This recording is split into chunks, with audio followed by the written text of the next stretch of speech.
একটু দিয়ে দিই যে এই খরচের কথা কিন্তু উঠছে।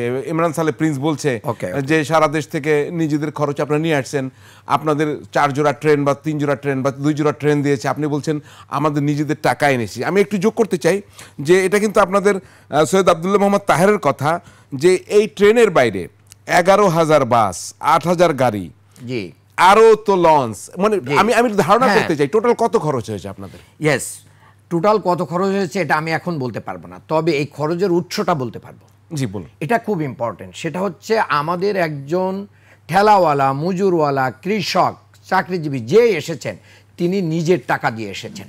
অর্থাৎ গাড়িতে যদি 50টা সিট থাকে তিনি একটা সিটের ভাড়া দিয়ে কিন্তু এসেছেন, এবং তার নিজের স্ত্রী খাবার তৈরি করে দিয়েছেন, শুকনা খাবার নিয়ে। এটা ফুটেজে আসছে, বহু মানুষের সামনে এটা প্রুভ হয়েছে যে প্রত্যেকেই নিজ নিজ খরচে এসেছেন। এটা দলীয়ভাবেও ভর্তুকি হয় নাই, কারো কাছ থেকে এটাকে জোর করে নেওয়াও হয় না। তাহলে যে দলের কর্মীরা মাসে মাসে তার দলকে টাকা দিয়ে সেই দল পরিচালনা করে, দলের প্রতি কমিটমেন্ট থেকেই তারা কিন্তু এসেছে। কাজেই এই টাকাটা এরকম না যে দল দিয়েছে বা অন্য কেউ দিয়েছে, প্রত্যেকটা ব্যক্তি ওই ট্রেনে যারা উঠেছিল প্রত্যেকটা, মানে বিষয়টা কি এরকম কেউ বলে চাঁদা, কেউ বলে ডোনেশন, কেউ বলে ইয়ানত? না, আপনারা তো ইয়ানত বলেন না। আপনি যদি এখন একটা উবারে ওঠেন, যদি শেয়ার রাইড শেয়ারের সুযোগ থাকে, আপনার অংশ আপনি ভাড়া দিয়ে যাচ্ছেন, তাই বলে পুরো গাড়ির খরচ তো আপনি দিচ্ছেন না। কাজেই আমাদের প্রত্যেকটা কর্মী সেখানে অংশগ্রহণ করেছে। সিল্কোর সিল্ক অ্যান্ড শাইন, যাতে আছে আর্গান অয়েল ও ওট প্রোটিনের গুডনেস, যা আপনার চুলকে রাখে হেলদি অ্যান্ড শাইনিং। প্রত্যেকটা লোকই অংশগ্রহণ করেছে। হ্যাঁ, হতে পারে হারুন ভাইয়ের টাকা নাই, আমার টাকা আছে, আমি বলছি যে ঠিক আছে আমি হারুন ভাইয়ের টাকাটাও দিয়ে দিব। তো এভাবে দু একজনকে দিয়ে দিতে পারে, বাট কর্মীদের বাইরে কেউ এটা দেয় নাই। আর আমরা কখনো ফ্রি বাস, ট্রেন, লঞ্চে আমরা ওঠার কোনো প্রমাণ আমরা এই বিষয়গুলো আরো বিস্তারিত, আপনি তাহলে 2 মিনিট একটু বলেন। 2 মিনিট আমি আরেকটু বলতে চাই। সেটা হচ্ছে ভাই অনেকগুলো কথা বলেছেন, সংস্কারের কথা বলেছেন। সংস্কার তো করতে হবে, ভাইরাও সংস্কার চান, কিন্তু ভাইরা অনেক জায়গায় বলেছেন যে ক্ষমতায় যে আমরা সংস্কার করব।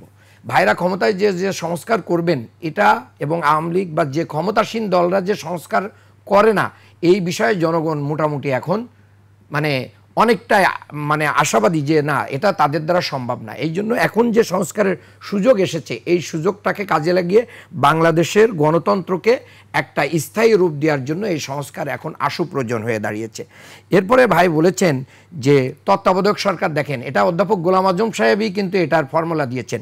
1994-এ অধ্যাপক গোলাম আজম স্যার কিন্তু আনুপাতিক হারে নির্বাচনের পদ্ধতির উপর বই লিখে গেছেন। কাজেই এটা আমাদের জন্য যে নতুন বিষয়টা কিন্তু তা না। আরেকটা বলেছেন আমরা ধোঁকা দেওয়ার রাজনীতি করছি, আমরা ধোঁকা দেওয়ার কোনো রাজনীতি আমরা করি না। আমি ভাইদেরকে বলবো বিএনপি কি রাজনীতি করছে, বিএনপির রাজনীতি সম্পর্কে মানুষের পারসেপশন কি? 5ই আগস্টের পরে বিএনপির বিরুদ্ধে মানুষের বক্তব্য হচ্ছে দখল, চাঁদাবাজ, কত জায়গায় দখল করেছেন, বালুমহল, bus stand, truck stand, CNG stand, এবং সর্বশেষ মানুষ দেখলো মিটফোর্ডের সামনে যে ঘটনা, এগুলো মানুষ তো নিতে পারছে না। কাজে এই জায়গা থেকে আমরা বিএনপির সাথে অনৈক্য চাচ্ছি না। বিএনপির কর্মীদের প্রতি তাদের যে নিয়ন্ত্রণহীনতা আসছে, আমরা বলছি যে এই লাগাম আপনারা টেনে ধরেন, রাজনৈতিক কালচার পরিবর্তন করেন। বাংলাদেশের জেনজি কিন্তু এই রাজনীতি চাচ্ছে না, জেনজিকে আপনাদের স্টাডি করা উচিত।